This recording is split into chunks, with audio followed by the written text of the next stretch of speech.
All right, Joe, let me show you a couple things here. Hang tight. So let me get you stand over here so you can see my forehand. So what I was talking about with the arm is you're off and on. It's getting better though because you're cognizant of it. But on occasion, you're this while you're moving and the arm gets here. So what ends up happening is the racket is staying in this movement. We want the momentum of the left hand creating the unit turn. We want that momentum to continue. So it's almost like you're pushing your racket away from you and then it gets to continue. But if you get here and you hold, this particular movement is wasted. Like you don't get to use that movement. So it becomes, yeah, so check out the difference. So like you'll go here and then you're trying to use your legs to get it through the rest of the way, as opposed to where you're going, and now it's like it wants to finish the rest of the stroke. What's that?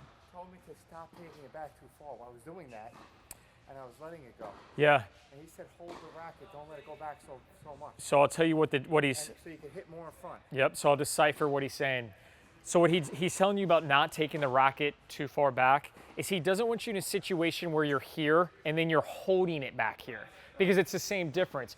If I have to hold something and my shoulder engages, right, it's not fluid, it becomes tight and I hit the brakes on the roller coaster. So it can happen here and it can happen here. So what we want to feel is I stalk, right? But as soon as I'm ready to hit, see how my hand keeps going?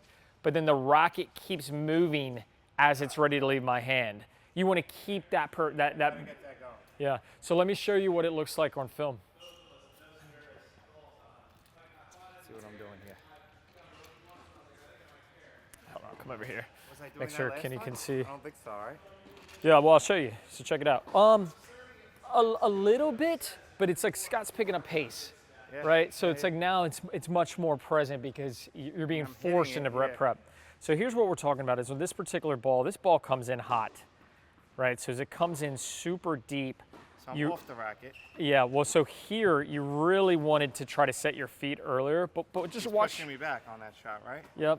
But so check out your hand here. So on the racket, that's totally fine. It's stalking the ball, stalking the ball, stalking the ball. But the ball is hit now, right? And your right hand is still on the racket. And you, yeah, and you just barely, but you want to have this racket already on this roller coaster effect.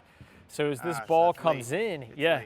Well, and now like the shoulder, like you're having to engage with your arm way too much here.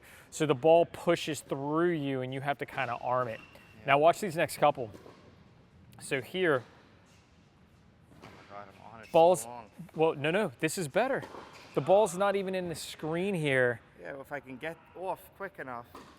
So watch. I'm not doing it every time. So the hand comes off, right? It's a great unit turn. Because I have time to hit the ball. You know, some of them I don't have time. I get jammed.